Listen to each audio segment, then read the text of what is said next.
मित्रांनो, आज आम्ही आमच्या भाच्याच्या हळदीला चाललो होतो. व्हिडिओ पूर्ण बघा. हळदीला काय राडा केलाय तो तुम्हाला समजून जाईल.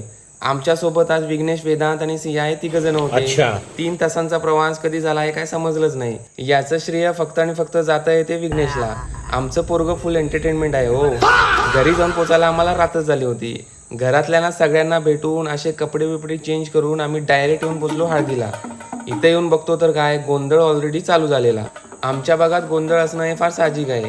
मित्रांनो, तुमच्या गावात हळदीला गोंधळ असतोय काय? असतोय तर कमेंटमध्ये नक्की सांगा. नवरा नवरीची हळद ही एकत्रच होती, कारण आमच्या पट्यानं वाड्यावरचीच मुलगी पटवली होती. ये बड़ी अच्छी बात कही है. प्रत्येक जण असे फोटो पिटो काढत होते. आम्ही पण स्टेजवरती गेलो.